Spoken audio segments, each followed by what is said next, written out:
This is Roger Hebard and his beautiful wife Elizabeth, and tonight we're in the 16th chapter of Genesis. We just recently started the Old Testament over again.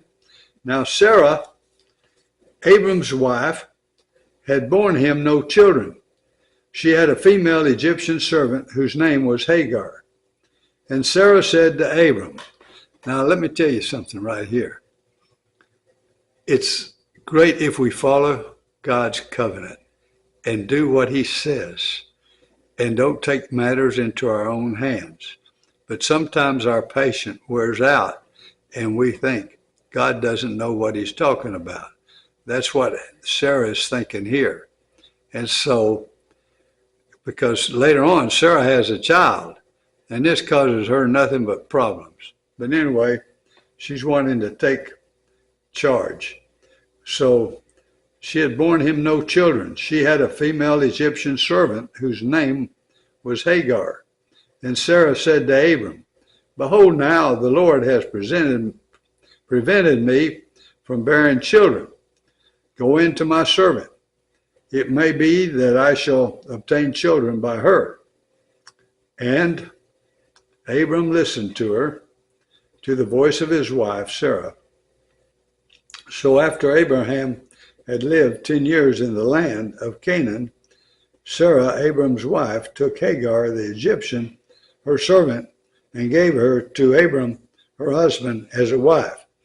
And he went into Hagar, excuse me, and she conceived. And when she saw that she had conceived, she looked with contempt on her mistress. And Sarah said to Abram, may the wrong done to me be on you. I gave my servant to your embrace, and when she saw that she had conceived, she looked on me with contempt. May the Lord judge between you and me. But Abram said to Sarah, behold, your servant is in your power. Do to her as you please. Then Sarah dealt harshly with her, and she fled from her.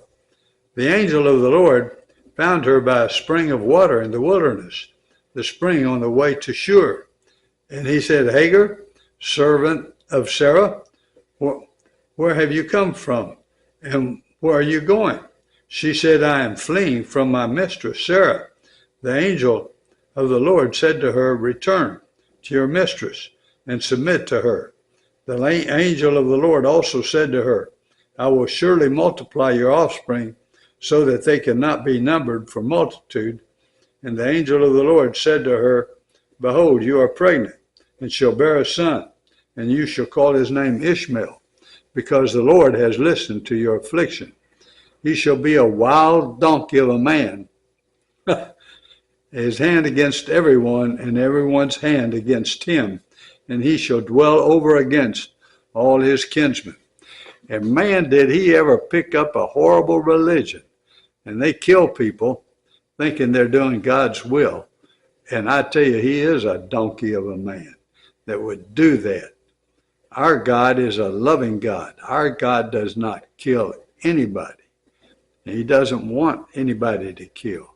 It's Jesus, the God of our life. He is the very image of the living God, says the devil comes to kill, steal, and destroy. So if you're following some silly religion that believes that, get away from it. I'm warning you, I'm telling you, why go into eternity, into a hell, when you have the option to follow a loving, pleasing God? Just please listen to me.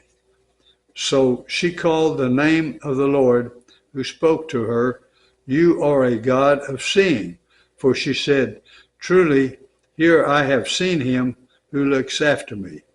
Therefore, the well was called Beer Laharoi. It is between Kadesh and Bered. And Hagar bore Abram a son, and Abram called the name of his son, whom Hagar bore, Ishmael. And Abram was 86 years old when Hagar bore Ishmael to Abram. Okay. So I guess it was about 13 years later that Sarah has a baby. Isn't that amazing?